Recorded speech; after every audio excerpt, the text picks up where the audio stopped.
on Skipper Road on a vehicle that had no tag. The vehicle stopped, and before the deputy could even exit his vehicle, the individual shot at our deputy at least 8 times.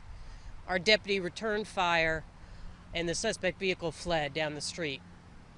Fortunately, and most importantly, our deputy is safe. He was not hit, which we're very appreciative and thankful for.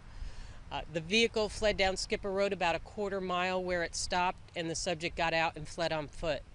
Unfortunately, due to the quickness and the darkness, we did not get a description of the subject. So we're asking the community, if anybody saw or heard anything, to please contact the sheriff's office. We know now that the vehicle was taken in an armed carjacking on the 27th of October. So we're continuing to ask for witnesses, checking for cameras, and trying to identify this subject. The deputy that was involved was Deputy Giovanni Rodriguez. He's been with the sheriff's office for 3 years. And again, most importantly, he's safe and unharmed tonight.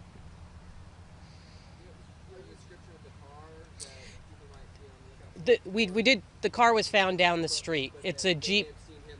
Yes, it's a silver Jeep Cherokee, and we'll get more details on that for you. Yes, we don't believe the community is in any immediate danger, but we just ask them to be cautious because we don't know where the subject went, and we'll be searching the area where he fled to see if there's any evidence today. I just know the vehicle was taken at gunpoint in the Brandon area.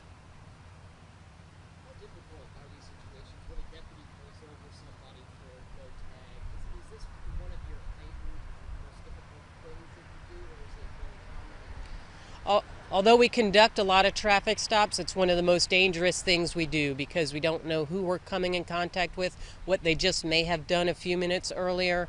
And this situation just shows how dangerous the job is for law enforcement. Is Deputy Rodriguez on administrative leave? Yes, he will be. And he has not been involved in any other previous shootings, but he's on leave as a normal practice for us. What time did this happen? 4:46 this morning. Thank you, Chief. Okay, thank you, everybody.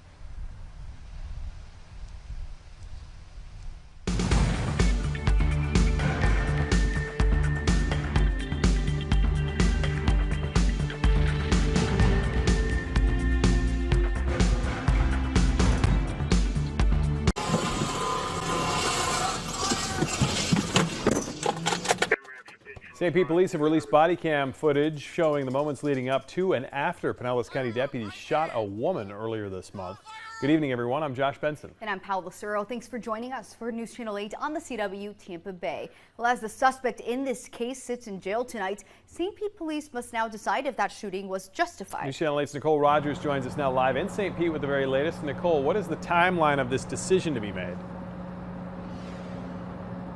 Well, St. Pete police say they expect to have their investigation finished by next week. Here's the thing that I will say is they will then finish that investigation and pass it along to the Pinellas County Sheriff's Office. And from there, it will be up to them to decide what happens next. In the meantime, we now have body camera footage and dash camera footage giving us a new glimpse into what happened on April 1st.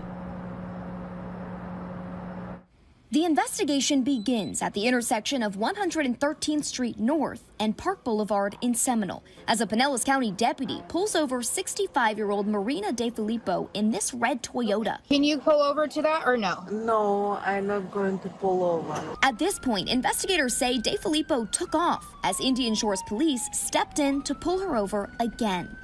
Front driver's side tire is completely flat. It's about to flail off in here a couple seconds. From there, things escalated.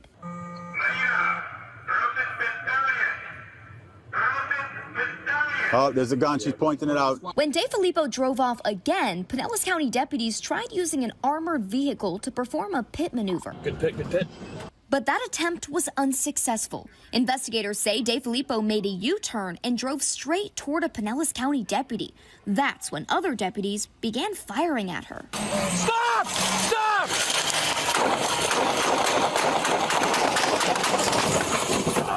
Still got the gun!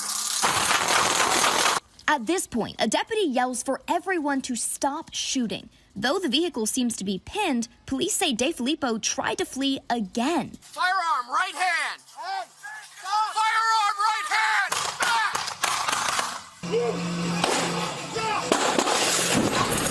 Now it's up to St. Pete Police to figure out, was that shooting justified? So we pulled together everything. It's not only witness testimony, whether it be the deputies or witnesses on scene, but also any kind of footage that is obtained from the body cams, dash cams, or any other devices that are in the area, whether it be cameras, and to kind of repaint exactly what happened so we know whether their actions were justified.